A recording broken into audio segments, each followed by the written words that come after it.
Welcome to the show, folks. This is Wrestling Changed My Life. Here we go. My wife called and she was like, "Hey, the house is on fire." And I'm like thinking to myself, like, it's just a little thing. And I looked up and I'm 10, 15 miles away at the time. And I look up and I can see smoke.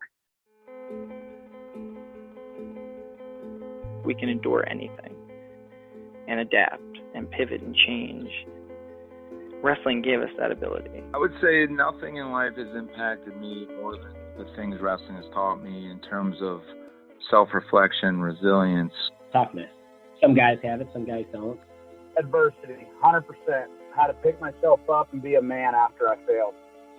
And everything that has shaped my life and where I'm at today would not be there without the values and basically the lessons I've learned through the sport of wrestling. For me, wrestling saved my life because it allowed me to focus and channel my energy. We're fortunate if you wrestle, because if you wrestle, natural talent helps, but it's 5% of the ingredient. It pales in comparison to heart and technique and effort. It humbled me, taught me humility. Nothing can humble you more than wrestling. I think it's the learning to adapt, right? You learn how to adapt, you learn how to solve problems. If I look back at my time I spent wrestling, if they gave me one thing more than anything else, it's mental toughness. Bryan Medlin is our guest today, ladies and gentlemen. I can't tell you how excited I am for this interview. Medlin is the head coach of the Illinois RTC, and before that created a high school dynasty at Washington, Illinois. He's been one of the top Greco coaches in the country. He led Team Illinois to 19 national championships, along with many others, but he was really instrumental in creating the Team Illinois dynasty as well. This guy is a coach's coach, no ego involved. This is just awesomeness here all around, folks. That's all I can say. Let's get to the interview. Before we do, Fan of the Week goes to Jesus Munoz. Appreciate you supporting us on Instagram and all the tags. Thank you again, Jesus. Folks, if you want to support the show, please subscribe to our text messaging service. To do so, text the word Wrestle to 22454. Again, text the word Wrestle, WRESTLE, to the number 22454. That's it, ladies and gentlemen. Let's get to the episode with the great Bryan Medlin.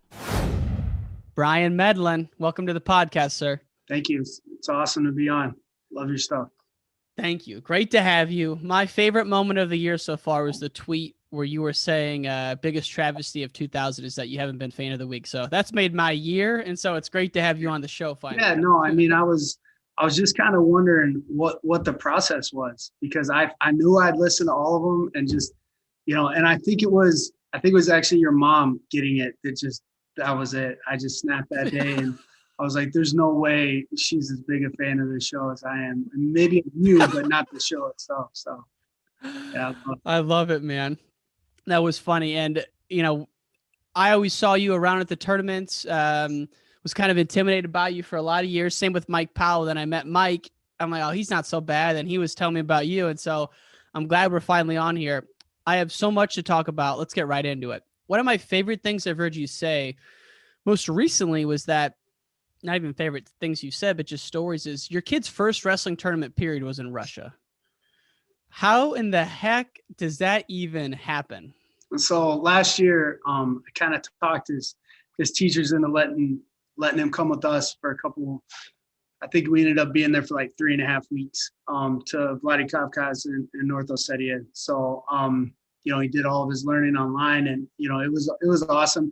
He's just kind of getting into the sport, and I'm not a big proponent. I've seen it ruin kids, these like tournament after tournament, and just all the pressure, and the parents start questioning if their efforts being validated or whatever. So I hadn't had him wrestle a tournament at all. He'd been practicing for a few years, and we were driving around over there with one of the other coaches, and he said to me in Russian, he was like, "Does your son want to wrestle in a tournament?"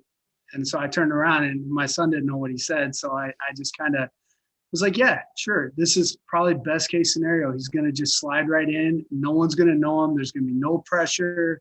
It's just going to be a great experience, and he's going to kind of remember his whole life. So the weigh-ins were pretty interesting. It was just kind of chaos, and guys just went in, and you weighed in, and it was just whatever you weighed, you went that weight. You know, there was no kids cutting weight or, you know, crying. Actually, there was no parents at all. It's kind of mayhem. It was just kids running around with cards and, you know, stuff like that. And then they just left. So I don't even know how they got there or anything. But yeah, that we went there, weighed in the day before. They set all the brackets and got to the tournament. And, you know, he warmed up he had kind of been training with this team that kind of took him under his wing and, you know, warmed up with a lot of those kids and just kind of running around. There wasn't any parents there. Like I said, there were a few maybe in the upper echelons. It was like a Wednesday or something like that. So it wasn't like what? Parent. Yeah, it was just kind of during the week.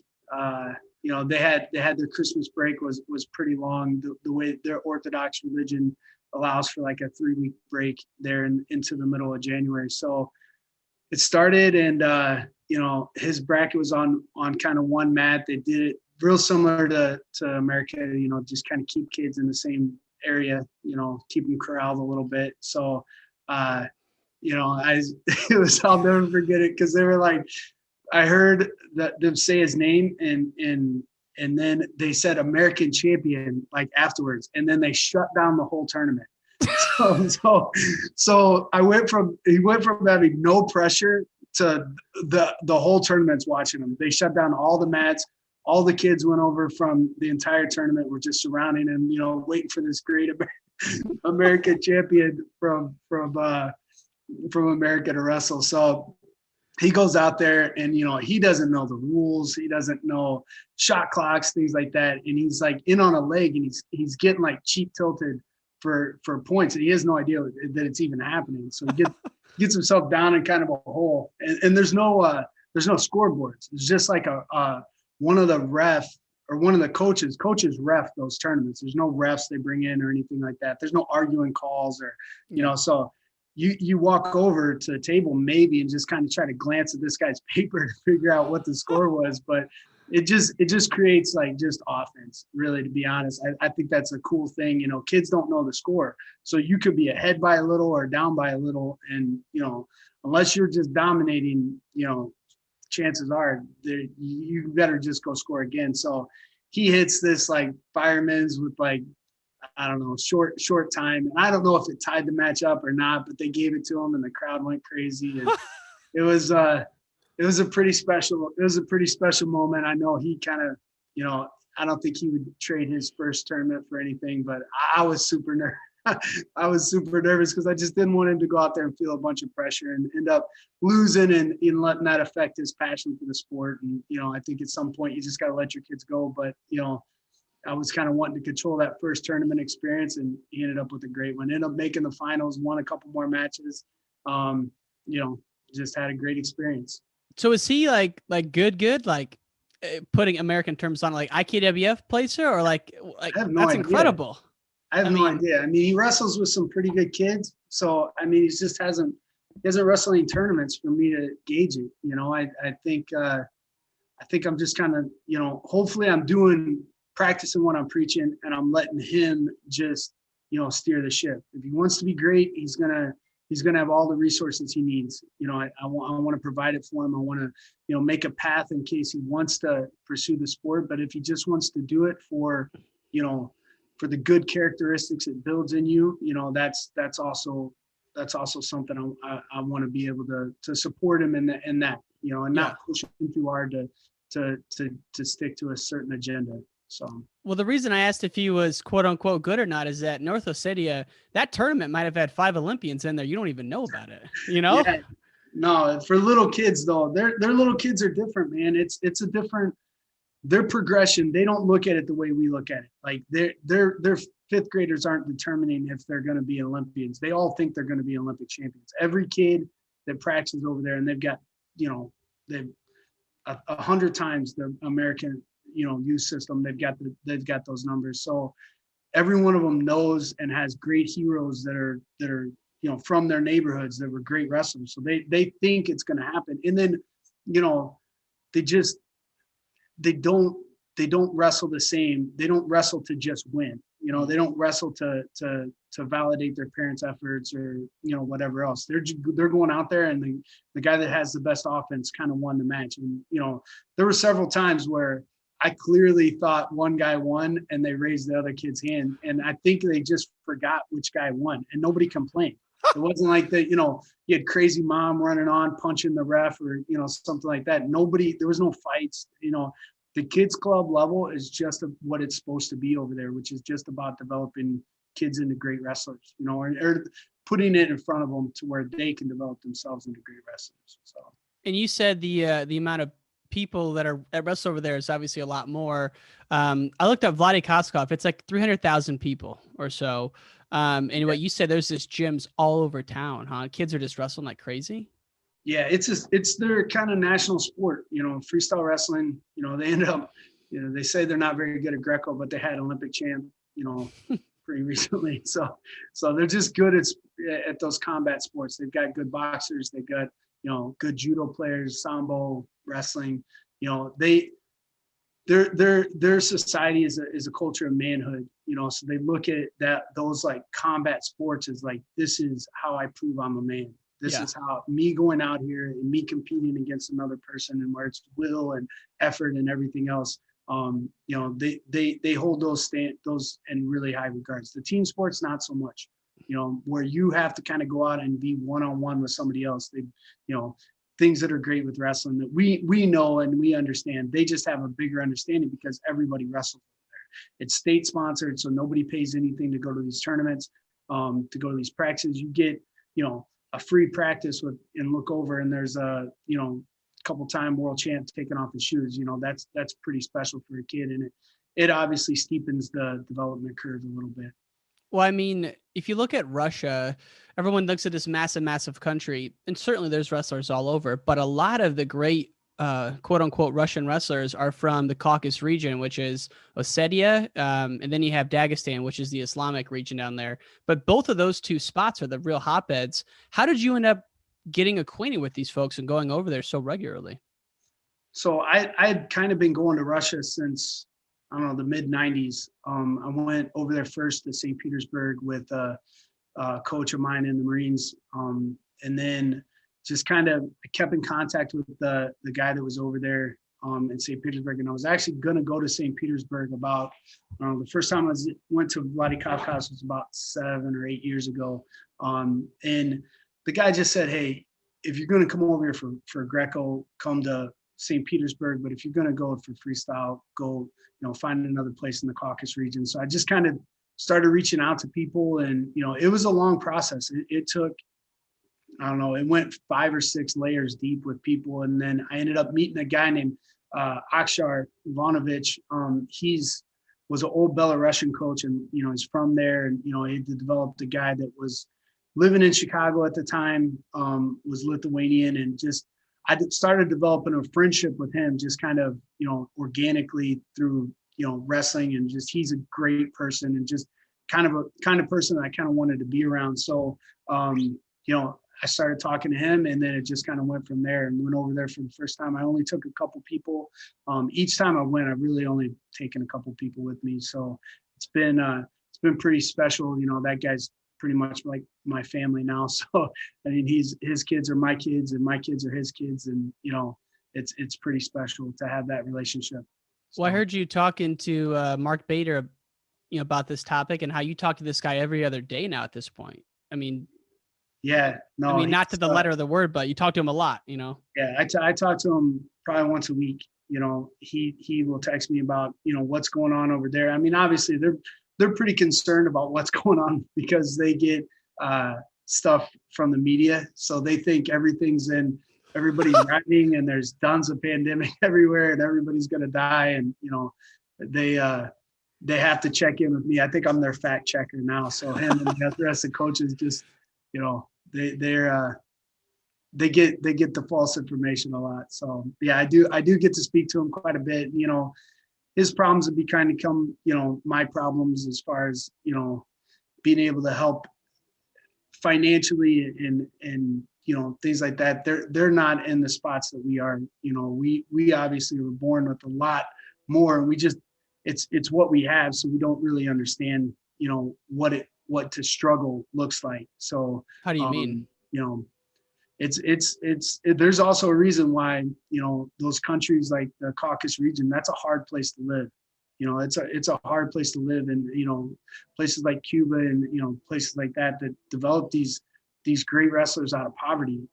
There's definitely a correlation between being able to just wake up and get whatever you want, as opposed to being able to wake up and you gotta fight and struggle. So like it lends itself to making a great wrestler. So I mean, when you say that, the struggle we have is different than theirs. I mean, is it a poverty, or is it just like limited opportunities because of the situation they grew up in? I mean, how do you see that when you go over there?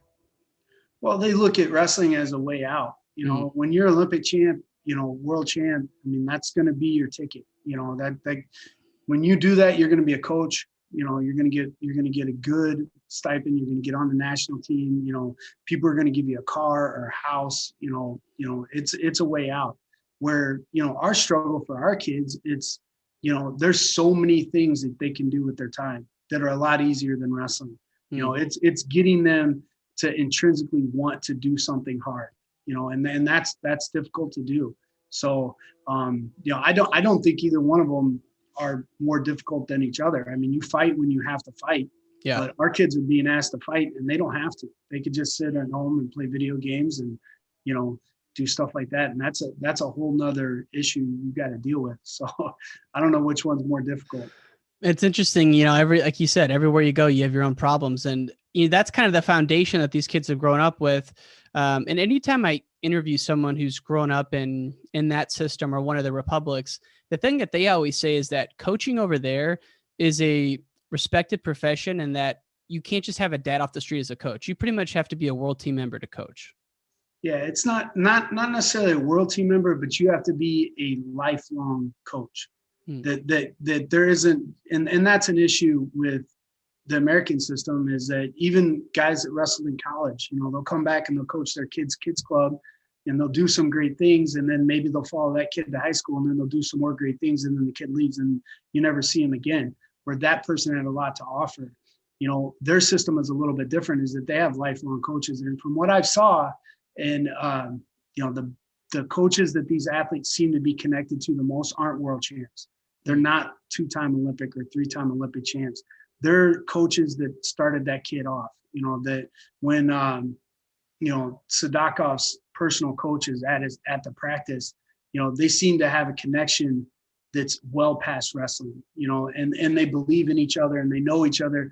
They're both vested in the interest of Sadakov's success, almost to the same extent. Mm-hmm. And that's an attribute that we've got to continue to strive for here in the United States, is just getting people to invest in wrestling longer, and not just when it just fits their needs, and I feel like that's something, if we attacked it the right way, we could do a lot better job at it.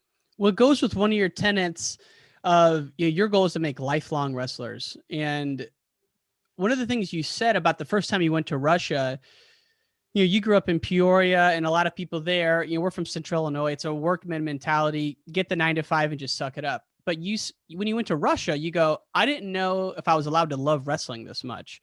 And it kind of gave you permission to really love wrestling. And that was something I've been thinking about it ever since I heard you say it. What did you mean by that? And how did that transpire when you went to Russia?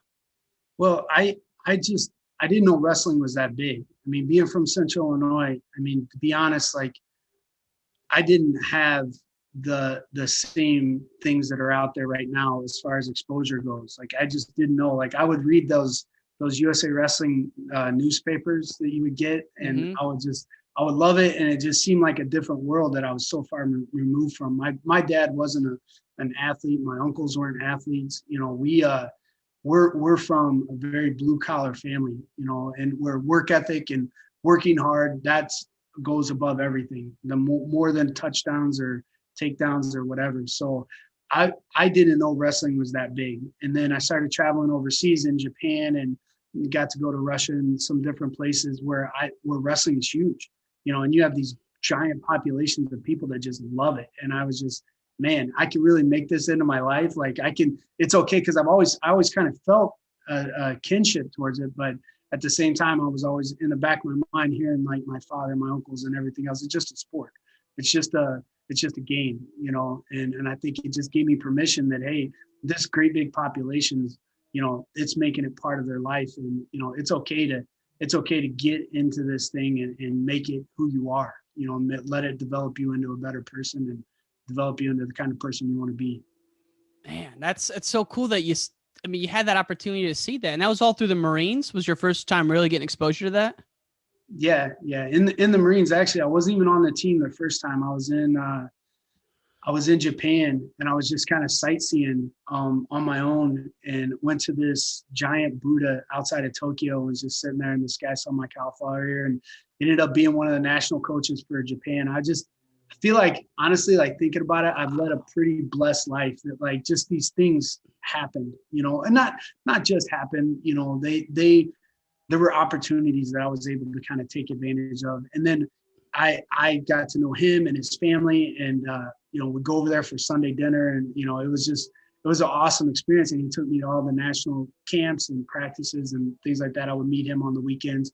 So that was kind of my first big eye-opening experience. And then from there, you know, getting to go to Russia and Sweden and Finland and places like that, you know, and it just took off from there. You know, I knew that this was a great sport, and it had some great lessons, and, you know, I wanted to kind of pass them on and take them in. So, well, you're definitely you've said this, you're a true coach, and you treat it as a craft.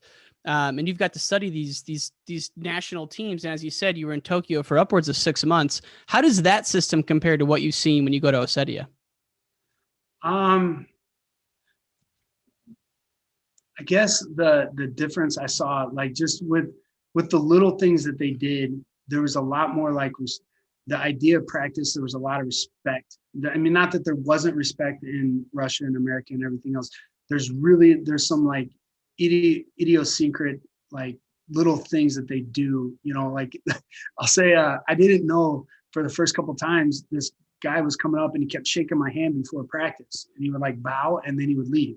And I was just like, this is the friendliest guy I know. And then like three days later, like 3 practices later, the coach comes over who speaks English. And he was like, you know, that guy's getting upset because he keeps asking you to practice with him, and you keep turning him down. And I'm like, I didn't know what he was talking about. Like that whole like double handshake, you know, trying to be lower than you, you know, I started to kind of learn their traditions and things like that. It's pretty cool. You know, they bow a lot, and, you know, there's a lot of respect and a lot of really cool things. And they're inventive. Like I'll say, like, it was one of the most inventive type practices where people were in there and they're just trying stuff, and not just trying stuff without a purpose. Like you could tell they'd put some thought into it between practices, and they were developing new technique. And, you know, they were at the time, Japan had some guys that were really good in parterre and top, and I saw them develop it. It was pretty cool watching it. Has any of the countries you've been to put as much emphasis on weightlifting and strength training as we do? No, not really. I mean, strength training in kind of a different way. You know, I think they're very consistent. You know, speaking of like Vladikov guys, they climb ropes like crazy. They do pull-ups like crazy, you know, and they're starting to get into some weightlifting and things like that. In Dagestan, they've got a lot of like outdoor gyms. They're starting to get a little bit more into, I see their videos, they've got circuit training and things like that, but no one trains the way we train as far as just specific weight training. I didn't see a lot of people heavy deadlifting, squatting, you know, things like that, you know, and I don't think it's wrong. I will say, like, I don't think that they would spend as much time doing it as opposed to getting better at their craft of wrestling. I think that's kind of their mentality. The more I spend time lifting weights, I'm not getting my single leg better. So, but it seems like our bodies hold up pretty well. And I think a lot of it has to do with the high level of understanding of how the body works and strength training and things like that. But to your point, it's just a different strength. I mean, I've seen videos of Kudakov, rest in peace, obviously. He can do a muscle up. He can, you know, on the rings, it's like a gymnast up there. And I'm sure Gilman could do the same thing, but I just think there's different, and maybe he couldn't, but I'm pretty sure he could. There's just different levels of the strength and the flexibility, you know? Yeah, for sure. And I mean, it's something that when a guy grabs you, you understand this guy has muscles that were developed in a gym, and you have muscles that were developed, over time doing things like, gripping things that are heavy and lifting yourself off a rope and things like that. So, it's definitely a different kind of strength, but, and I don't think we're doing it wrong. I just think that there's, something to be learned from both. Yeah. And just to kind of close the loop on this subject, you've been going so long, and I know you're very analytical, so you probably have sheets worth of things that we're doing wrong and they're doing right. But if you had to just kind of look back on the past 15 minutes of our conversation, whether it's the kid tournaments, the training, or just the mentality, what are a couple of things that we could do right now to improve our game, in your opinion?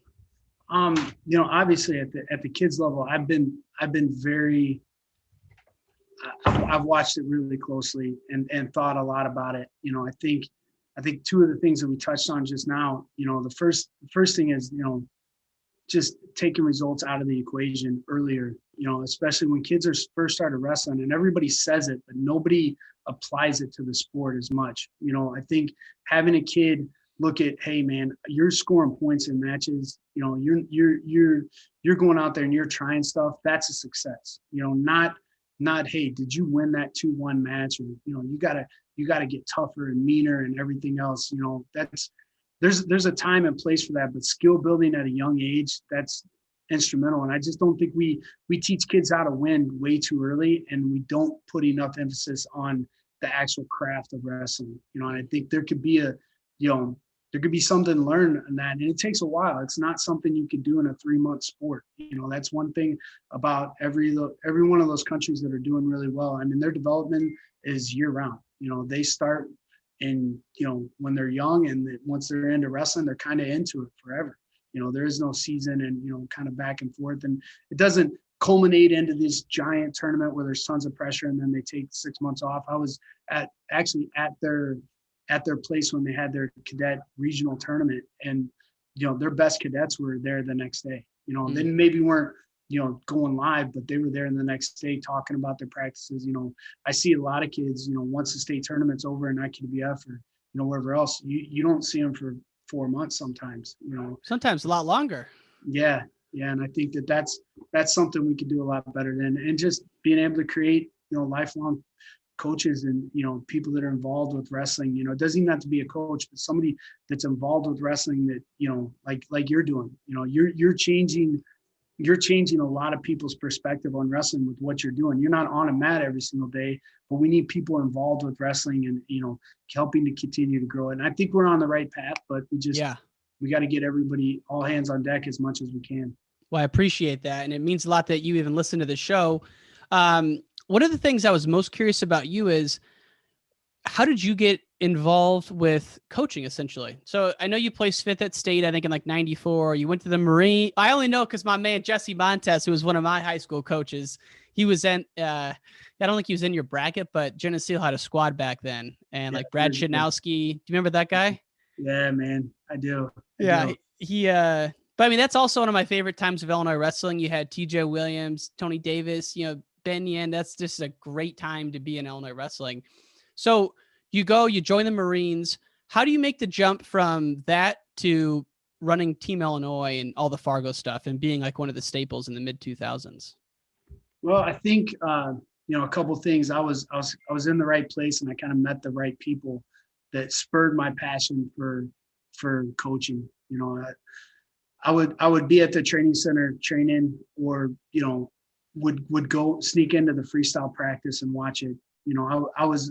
I was in places where there were great coaches, so I was able to watch it. And one of the things, and I've thought a little bit about the fact that, like, I wasn't great. I wasn't a great wrestler, but I think that's allowed me a little bit to step back, because I don't have an ego about what I've done.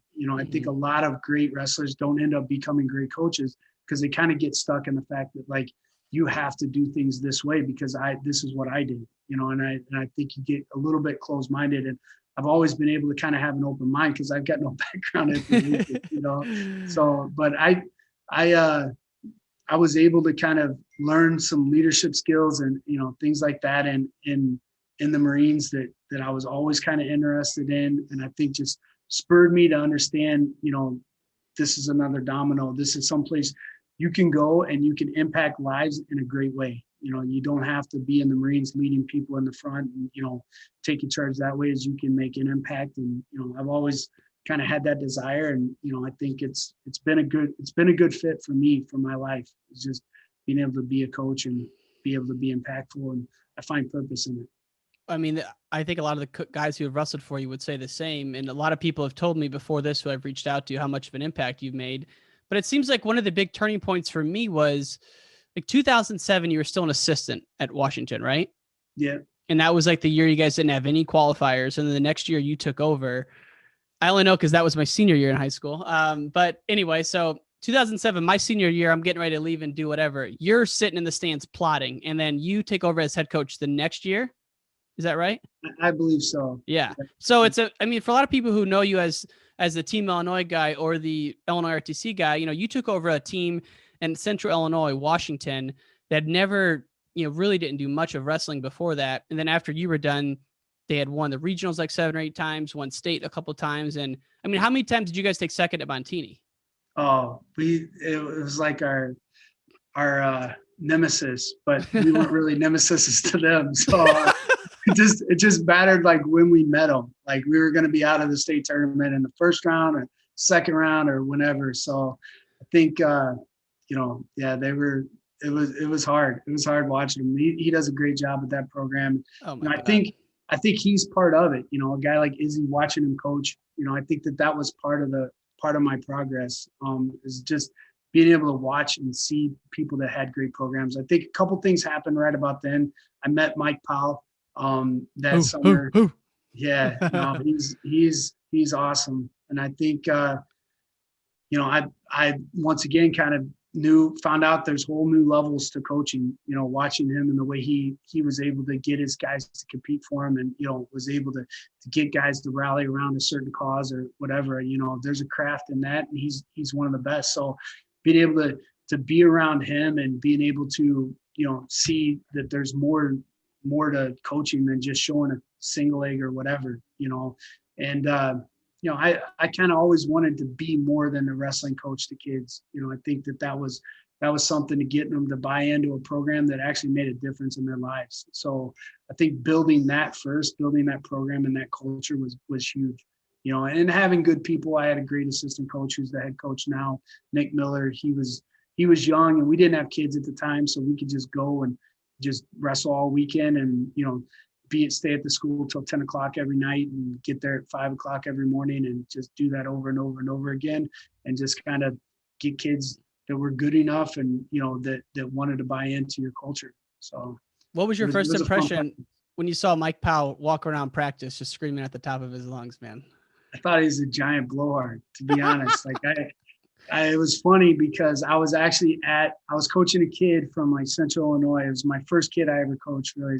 Jeff Bybee, was kind of around him, not doing too much, just practicing really kind of one-on-one. He went to one of the state tournaments, whether it's freestyle or Greco, I don't remember. But I remember watching Ellis and Tony Ramos wrestle in the first round of this tournament.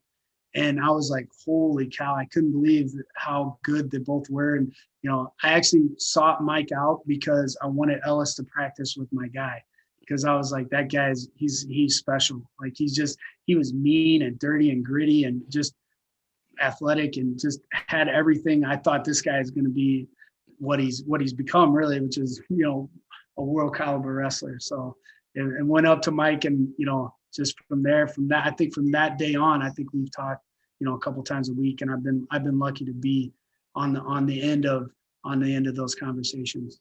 Dude, I remember Jeff Bybee. He lost a finger in a shop accident, right? Yeah, it's crazy. Unbelievable. And then he just developed new ways to grab things. It was awesome. Like he would just figure out new grip ways and, things like that. Yeah, he was pretty special. He was awesome too. So this all kind of happens during that time. And one of the things I want to know in a very simple way, like how did you change the program so quickly? Was it the kids club starting? I mean, was it year round? I mean, I know some guys moved in later, like Randy Miniweather, who was a kid I used to know, but kids weren't moving in right away and you were still having success. Like what happened? Yeah, no, I mean, the big thing is the year-round start. I mean, we never, even when I was in high school, or, not even, I didn't know anything about summer wrestling or anything like that.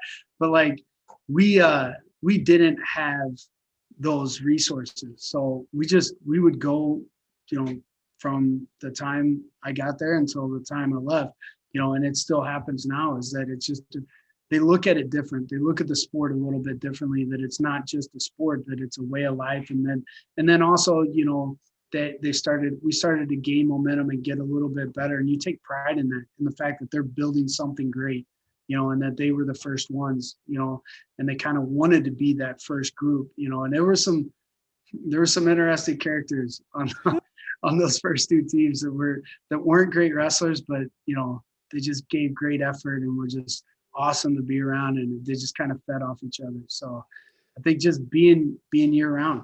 Yeah.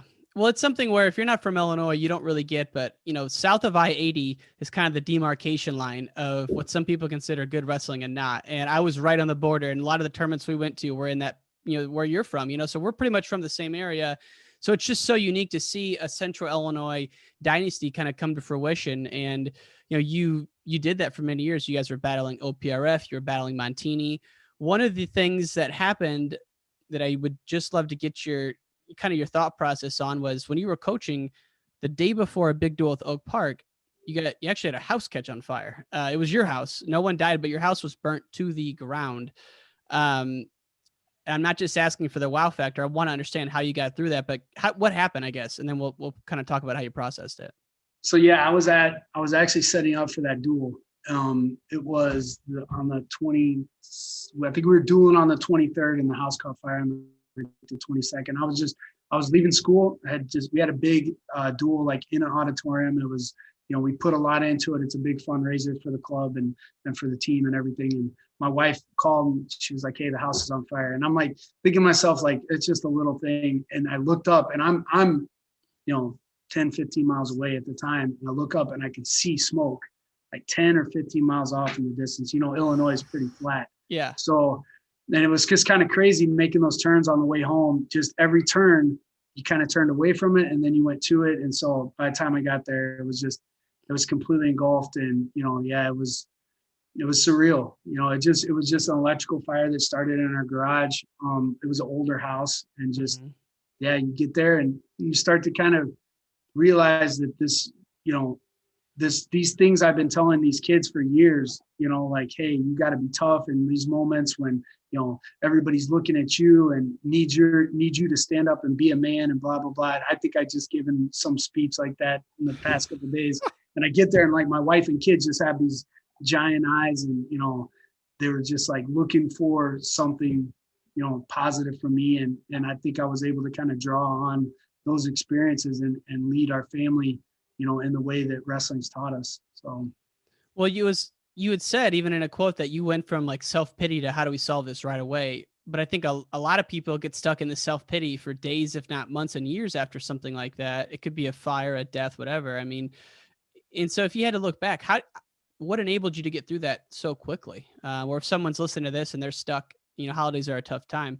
How do you get out of that self-pity? I think it's the same way. Like if you look at a big tournament, we talk about this and just equate it back to wrestling, is that, if you try to win a big tournament, there's tons of things that have to happen the right way. Like you have to travel, and there has to be, figure out how you're going to get there, what your weight's going to be, what you're going to eat the night before, if you made a checklist, there's like 1,000 things you got to do right to actually win that tournament. And I think like, that's really what you do. You don't really look at like, hey, I want to win this tournament, or hey, I want to build a new house, or hey, you just look for one thing. Like for us, I can still remember it. It was toothbrushes. Like that was the thing, like, what do we do? Well, we got to get toothbrushes. Everybody's got to brush their teeth tonight.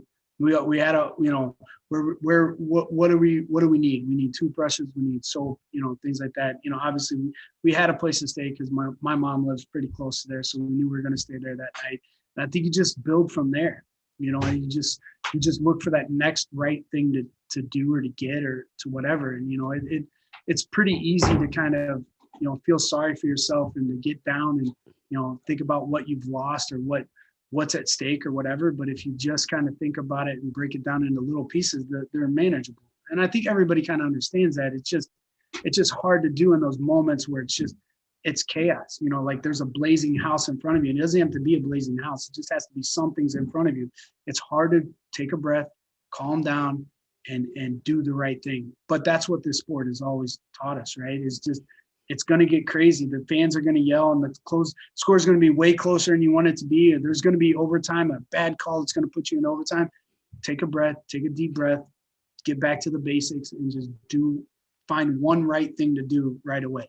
And I think that was the key for us. And, it worked. So. Toothbrush. That's what is a starting point. It's like something you don't even think twice about. Now that's what you're getting to, that's your end goal. Yeah. But I mean, how many great matches are won with just a collar tie? Yeah. Just the way the guy's making contact, I mean, it's not special. It's not, doesn't need to be this great, big, elaborate plan. It just can be simple, like make contact lower than him, change your level. Yeah, so. Man, but things like that, it's just, I mean, thank God you had a family and had money for a hotel. If you stayed in a hotel, like what if you didn't have any of that? What if you had no family and you had no money in the bank and you were just stranded out there? It just really makes you appreciative for what you do have. Yeah. And that was where probably I think the biggest factor is we had people that cared. I think all those years of, staying with these kids and going up to their, to meets and taking them to this place, or, being a parent for them if they needed one, or being, a support system if they needed one, that's when they came back to me, and I couldn't imagine doing it alone, but for us, we're such a tight knit group, the wrestling community. It feels like when something bad happens to one of our own, we fight to get to be the people that help them. So, I think if you're involved in the sport, you're not alone. If you're listening to this podcast, I guarantee you're not alone. You had teammates and you had coaches and you had people that care about you. Absolutely. That's awesome. Now, switching gears a little bit, you're at the University of Illinois right now. Is that right? Huff Hall? Yep. I'm in Huff Hall's basement. I tried to do it in the wrestling room, but it was a little bit noisy in there. So, well, we appreciate it. And, it's very exciting for Illinois fans to have you there. I mean, what's going on right now at Illinois is really exciting, especially last year, some of the momentum with the duels. You got the Braun Eagles in there. How did you come to this position, and what's your primary focus right now? My primary focus, I coach the regional training center guys. So like our senior level athletes that are trying to make world and Olympic teams. I'm not really sure how I came to the job, to be honest. Or why'd you take it? I guess what got you excited about it? Because I'm sure you had tons of offers before that. I mean, why'd you? It felt right. Well, it was the year of that fire, and I think a lot of my focus that it was the next year. It was 2018 or 17, whatever year that was. I think I took a step back in especially when I saw how powerful the wrestling community was and things like that, and I knew the guy that was the assistant under me, he needed to be a head coach. So it was just easy to step back. That ship was running itself. And to be honest, like I wanted to do something else great in wrestling. And I knew they needed somebody in here that was going to be consistent. They were kind of starting from no athletes, no money, and that you kind of had to build something. So that excited me. So that's why I took it. I'm still a little confused that I don't want to like ask why they hired me, just to make sure that, I'm still here. I just feel lucky every day. At first I would come in and I'd just be like scared I was going to do something wrong and get fired, because it's such an awesome job. So I love it. It's awesome that someone like you still feels imposter syndrome, because there's no way you should be feeling imposter syndrome based on what you've done. But it sounds like you still feel that even a little bit, even adults feel that, I guess. Yeah, no, I definitely feel it. I love this job. I definitely want to do a good job and be able to kind of leave something better, for the next person. So I think, Illinois has always had great freestyle and Greco. And I think being able to have a place that they know they can get what they need, whether it's going to Ossetia or going to Hungary or, wherever, we'll go to the end of the earth to make sure our guys get whatever they need. So Speaking of the great success Illinois has had at the age group level, no one gets more excited to talk about Illinois' dominance at Fargo and the junior duels than me. And for folks who are listening, Coach Medlin's been a part of 10 national dual championships and 19 Fargo national championships. But I also hear some folks out there saying the only reason you guys win is because you send more kids. Can we settle this right now for any folks in PA or Ohio listening? It doesn't make any sense because they only score All-Americans. So if you're bringing just your 10% best and we're bringing our 30% best, because it's, to be honest, we still leave some guys at home or some guys don't go because they go to college or whatever. The way they score it just it leaves no question. Like our best is better than their best in freestyle and Greco. I can't say the same as for folk style. I mean, that's something our culture's got to kind of change a little bit in order for us to kind of make those next leaps, I think, at the youth and development levels in folk style. But as far as freestyle and Greco goes, like you still look at it like we're very dominant, and just it's the way we wrestle too. We don't wrestle on the mat a lot. You know, I think there's a lot of things that kind of go into it. Plus, you know, our kids look at it as a badge of honor to be a part of those teams. You know, I think that's a big thing. And those duels, you know, it was awesome to be on those and being around them because, you know, I'm seeing the same thing happen here. You know, I'm seeing the same, you know, the same guys starting to fight for each other. And, you know, a lot of our starters, the majority of our starters, 9 out of 10, maybe 10 out of 10, a lot of last year were from Illinois that all wrestled together when they were young, and they're starting to fight for each other. And it's fun to watch. It's fun to see them compete for each other, hold each other accountable. You know, it's something that's growing into something that's going to be special. So. Well, people have long wondered why the high school freestyle and Greco success doesn't always translate to college All-Americans. Not even if they're wrestling for the University of Illinois, forget that. Just looking at the numbers, I think we're like 8th or 9th or, you know, somewhere in the 6th range, but it should be higher to a lot of people in Illinois. I know you feel that way. I do. A big part of that is the in-school, you know, keeping the kids in state, right? And I know that's a huge focus for you guys. One guy I wanted to hit on who doesn't get a lot of press, Coach Heffernan, has been there a long time, and he's put up some incredible stats. I mean, the dual wins, and just what he's been through from his days back in Iowa in the 80s. I mean, what have you picked up or learned or just kind of taken away from him from working with him? Oh, I try to kind of listen anytime he says little things, because he's the kind of guy when he talks, he's not going to say a lot. Like he's not going to be that coach that's going to, you know, pound his chest and be like, I did this, I did that. So when he talks, it's usually something pretty important. It's something that could change your current trend. So I think being a good person, you know, he's awesome in the fact that like when he's invested in his guys, it's life. Like they're in his life for the rest. He's going to be at their weddings, and he's going to be the first top 5 to congratulate them when they have a kid, and you know, things like that. You know, just wrestling's bigger than just the sport itself. Just how many like these guys know Coach Hef's in their corner, whether they won that match 3-2 or lose that match 2-3. You know, obviously he's going to be more happy with the win, but at the same time, that just takes away the anxiety of, you know, I have to win to keep this guy, you know, around, you know. And I think being consistently there for them on and off the mat is just something that I've just been in awe of, and it makes me want to be better at it, to be honest. You know, not caring as much about success right now as opposed to, you know, how they're going to live the next 50 years of their life. I think it leads to success now because everybody's bought into the same ideas. I want to fight for that guy. You know, I think you listen to these guys that graduate from Illinois, Hef's their guy. You know, he's the guy that's gonna be there for him, and they're gonna be there for him. They reciprocate pretty easy.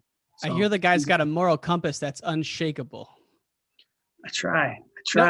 I try to listen to the right people. You know, I try to listen to podcasts like this and Coach Hef, and try to keep my ears focused in the right direction. Well, let me hit you with three quick questions, Coach, and we'll let you get on with your day. Okay. Okay. Beautiful. Awesome. First one: how electric was IMAR versus JB when he took him to 3 matches? The second match was really the first match. I mean, it was the first time when they were walking up there, I knew Isaiah was going to win. Like they're wholeheartedly, he had prepared like crazy, and I just felt, I mean, even talking about it right now, just feeling my neck hair just growing. Like I started sweating. Like I knew I was about to witness something special, and just the physicality, what he went through to get there, and then what he did while in that match. Like I remember, like I had my hands on the canvas while I was coaching him, and when Jordan would shoot, they would bang heads, and because you have to get your head down in front of JB's shot, or else he's going to get to your legs. And he's so good at scoring once he's there, so you have to down block and circle, and I could feel the vibration on my hands. It was like two bulls just smashing into each other, and just the courage it took for him to wrestle those matches the way he did, and just, you know, he was right there. He was right there. I was so proud to be part of that, and you know, I think some things go a little bit differently. You know, there's always that could have happened this way, could happen. I think he wins, but you know, I think it was just special. It was special to be a part of that. You know, watching him do something that not a lot of people have done in the past. So. It's like when Ali talks about when he fought Frazier, it was like how he felt close to death. I mean, you got to imagine at those 3 matches, those guys were pushed to the limit. And JB's fight, he just will not quit, even when you think you got him. No, I watched every single Jordan Burroughs match on the internet. I'm not kidding you. Like I watched all his high school matches, every college match, every international match. It was my YouTube thinks I have a fetish for it. I'm pretty sure like maybe they've called the FBI or something and put me on some watch list. But I mean, the thing is, the more you watch him, it's awesome because he's like a once in a generation type athlete, and the fact that like you can't make a mistake, not one. The formula to beat him's out there. Like if you pay attention, the formula's there, but you have to do that for 6 minutes with the pressure of a hurricane on top of you. So, I mean, he's pretty special, and just knowing he's still at it and still doing special things is pretty impressive. And knowing you watch that much JB, I know you've watched some Sidakov matches. He's one of my favorites right now. What do you take away from those matches when Sidakov's dead to rights with like 5 seconds left? I mean, he's not dead to rights. So I counted, Sidakov made contact 52 times with his left hand the first time they wrestled. 52 times he made contact with his left hand, either pushing away or clubbing. But the thing was, he didn't take his outside step, which is his best shot, until times 48 and 52. So he scored, then Burroughs scored with like 8 seconds left. And I can remember watching the match thinking, he looks too like he doesn't even look fazed by it. He knew Burroughs was going to raise his right hand when he reaches with his left, because Burroughs is expecting the same collar tie that he gave him, 48 other times. So he knew he was going to get in and get one more attack. And, you could kind of see his personal coach, like the Russian coach kind of has his head down after Burroughs scored, but his personal coach behind him still had confidence. I think maybe him and his personal coach were the only two that knew what was about to happen, but it was a chess match. And that guy, he doesn't do things special. And he does the things he does are very simple, but the special thing is about him is he never wavers from it. He does those things with such discipline and effort that he's hard to wrestle. It's hard to wrestle. Man, he's just another guy. He doesn't look like, you stand him next to each other, you think Burroughs is going to kill this guy. Yeah, he's small too. Yeah. I mean, he doesn't cut a ton of weight. He wrestled 70 kilos. He's pretty tiny. I mean, to be honest, for the rest of the guys he wrestled, but that's part of it. He knows he's got to wrestle hard. In order to do his style, he's going to have to wrestle hard, because he's not going to go in and have the athleticism of some of those guys that he's going to wrestle. So he's going to have to outpace everybody. So having that condition and being able to kind of go in, I think the lack of cutting weight helps him out. Do you ever see him around when you go to Ossetia? Yeah, every time. So I watch him quite a bit. I watch him train. He grabbed my son last year and was kind of messing around with him. It was pretty cool. He's a good dude. He actually worked with Zane Richards, another guy that we have here. He worked with him for about 20 minutes on his single leg. Just kind of being open and being up front and helping Zane out was one of the reasons I was like, man, he's a good dude too. So wow. Pretty cool stuff. Last question for you, Coach. I know you watch a lot of film. Who's someone you've watched like the most film on that many Americans might never even heard of? Or is there someone you go back to the well and just study all the time? I don't know. Like, I feel like everybody kind of with the internet, everybody watches everything. I don't think there's probably anybody that I watch that's special from anybody else. You know, like, are you watching all the Russian nationals every match, that kind of thing? Yeah, I watch every match. Wow. So if I miss one, I usually go back and watch it, rewatch it. But I've been doing that to be honest, like even before Flow and before some of these other places, they were always live streamed. It just was on a YouTube channel or somebody's phone up, you know, in a corner or something like that. It's been going on since like 2013, 2011, you know, things like that. So, you know, I was able to kind of search the internet and learn who had the best video and things like that. So I try to watch every match, but you know, I think quarantine, to be honest, like I was able to kind of go back and start watching some older Americans, and man, you know, Lincoln McIlravy is somebody that I had just fell in love with the past 9 months. I think I've watched all of his matches on the internet. So, I mean, he's so fun to watch. His attack rate was so high, and he just never took a break. And he was somebody that I don't think I really watched too much of prior to that. You know, I always knew he was good, and, you know, did some great things, and I would see a match every once in a while, but he's one I definitely have put a lot into the last 9 months. So. Him and Agali had some battles, man. Crazy matches. Unbelievable. Lincoln was, oh my God, I love that guy. I used to have a headgear with a pad in the front because that last year, and my mom's like, you know, you've never hurt your head, right? I'm like, I don't care. Doesn't matter. That's what the cool guys wear. I mean, this is probably before the era you're watching, but him versus Jerry Abbott might be one of the greatest comebacks ever. No, for sure. It was one of the best NCAA finals of all time, you know? And I mean, I like people that attack. They're fun to watch, but at the same time, like, just the confidence of knowing you're still going to win when you're down, like the emotional struggle that goes on in those moments. And he was able to overcome it, and just, it's special, you know, watching that. And you see it all the time. I mean, he wasn't unique to it, but he was definitely somebody that was in that genre of people that just don't know how to quit. Man. And he was also in one of the other crazy finals matches against Marinetti on the flip side of it, you know, so he's seen the highs and lows of it. Yeah. Marinetti's awesome. He was like, they interviewed him once and they said, so what did you think when, you know, everybody was booing it? Cause it was in Carver Hawkeye. Yeah. And, like, everybody was cheering for McIlravy. He goes, what are you talking about? He goes, I thought everybody was cheering for me. So just hearing him say that and be like, yeah, you know, being able to kind of talk yourself into thinking, when I'm in on this leg, everybody's cheering for me to get this score. You know, that's awesome. Sometimes you got to not listen to yourself real closely. It's like, you're at Carver Hawkeye. He's going to be maybe the first 4-timer, or, you know, Pat had just done it, but, you know, right there, and the guy thinks they're cheering for him. Yeah. Awesome. Love it. Coach Medlin, this has been fantastic. Thank you very much for your time, sir. Tell Wes Cathcart I say what's up, man. That's a Geneseo boy. I will see him tomorrow. Okay, man. Take care, Coach. Thank you. And all great things must come to an end. If you want to hear more from the podcast, text Wrestle to 555-888. That's Wrestle to 555-888. You can also find us on Instagram, Wrestling Changed My Life, Twitter, Ryan_N_Warner, as well as our website, WrestlingChangedMyLife.com. Take care, y'all. Take care, y'all. Take care, y'all. Take care, y'all. Take care, y'all. Take care, y'all.